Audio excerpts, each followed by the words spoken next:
As Emperor God King President Donald Trump continues to unilaterally gut the government, lay off thousands of critical federal workers, and consolidate his own power in the executive branch, some Democrats are having regret for voting for some of his cabinet nominees.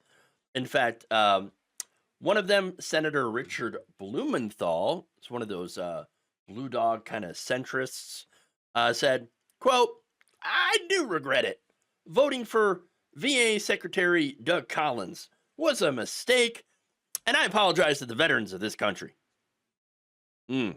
Blumenthal's comments followed the Trump administration's decision to terminate more than 1,000 VA department employees, including veterans and workers combating veteran suicide at the Veterans Crisis Line. So here's the one thing, and it's not just applicable to the VA, right?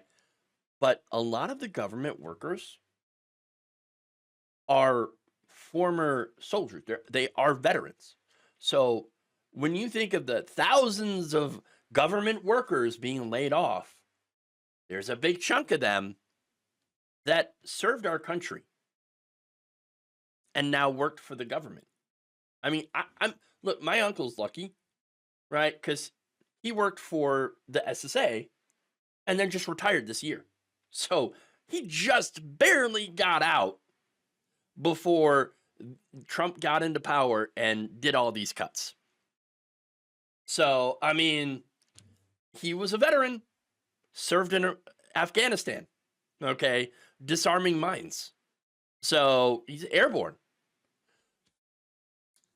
paratrooper. And so it's like, this is a guy served the country, right?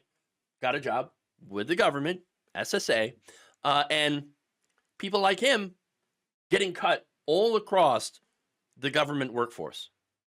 So that's who's being fired right now. Okay, that's who's being fired.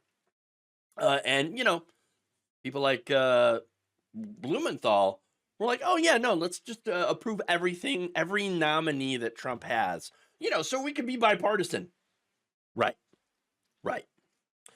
Now, look, these cuts, by the way, they're part of the Trump and of course Elon Musk's broader effort to slash the federal workforce to allegedly save some money, which really you're not finding the majority of savings from cutting these people, but you are, and this is what Elon Musk's goal is, to basically cut oversight, any oversight that these agencies would have on him. Okay, and of course it's not just those agencies that have any direct ties to possibly regulating him or his businesses, but he's just doing it to everybody, right?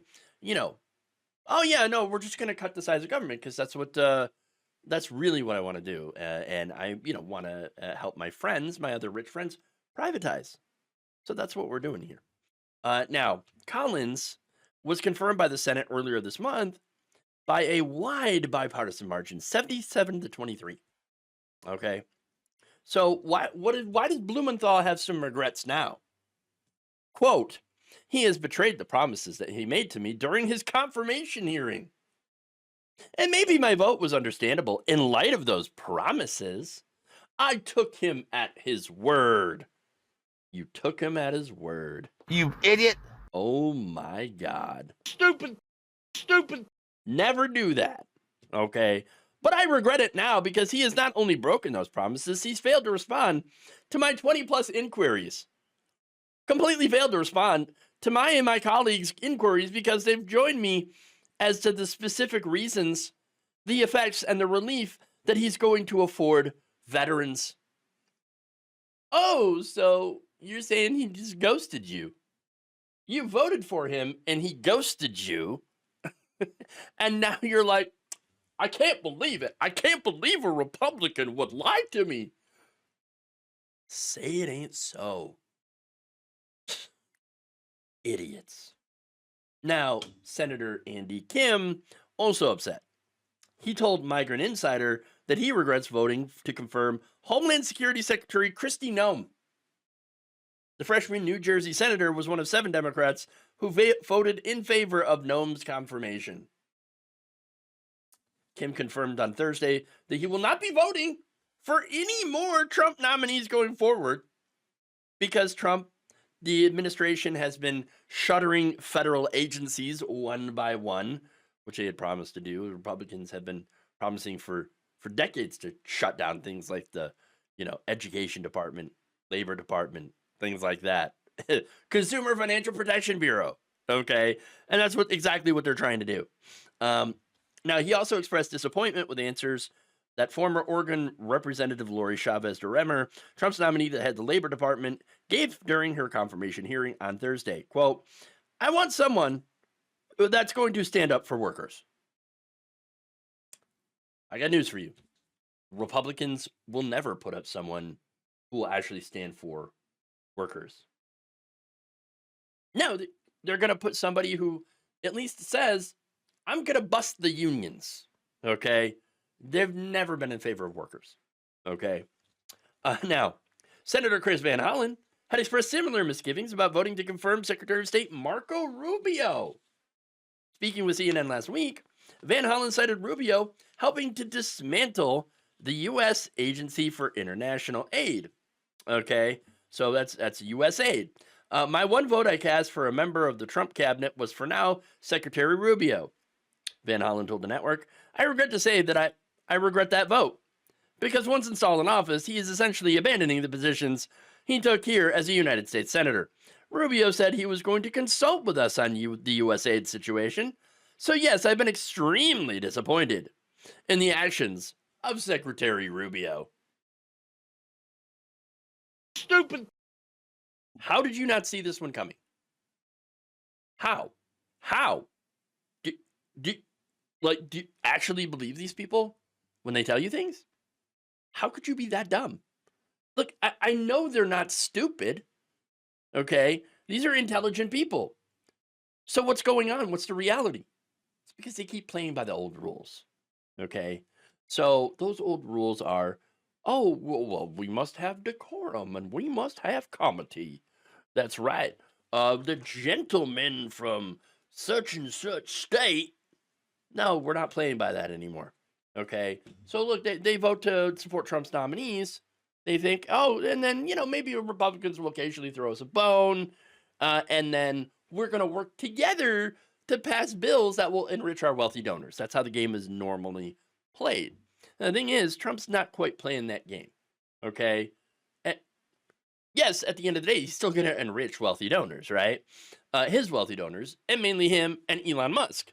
Okay. But he's also taking as much power as he can. And he does not care about the previous agreement that, Republicans and Democrats had. All right? All Trump cares about is getting more and more power.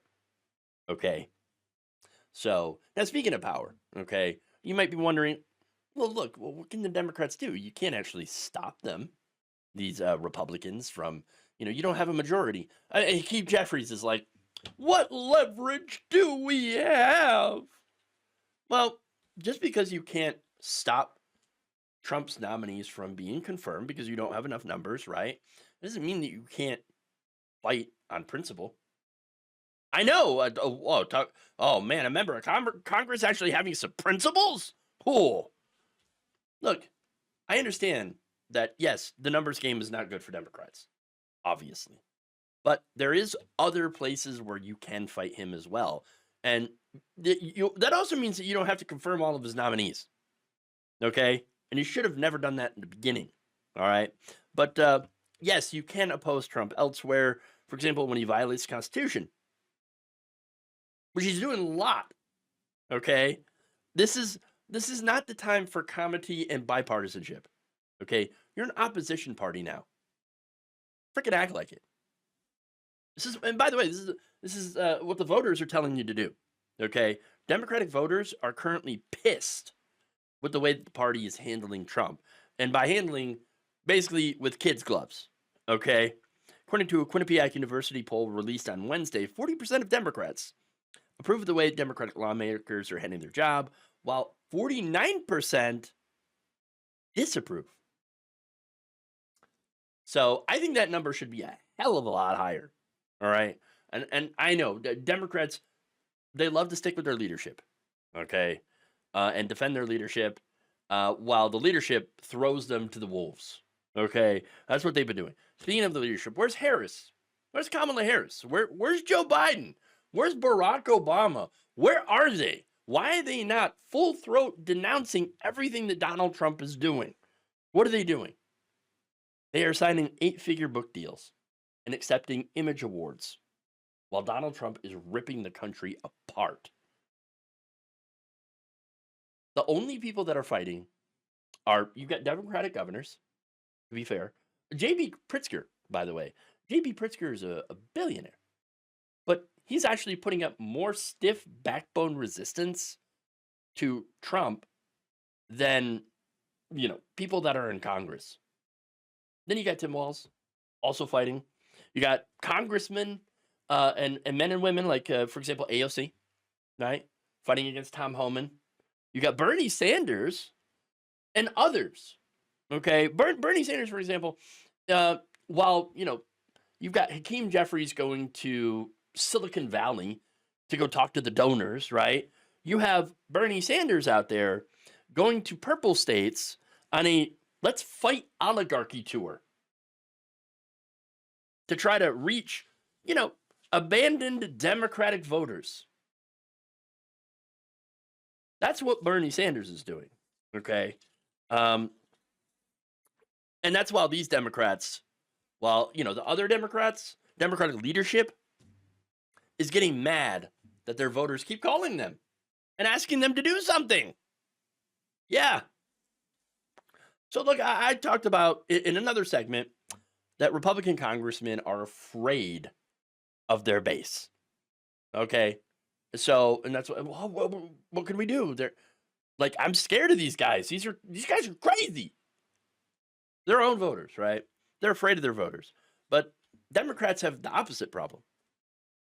Democrats, the politicians hate the voters. They really do.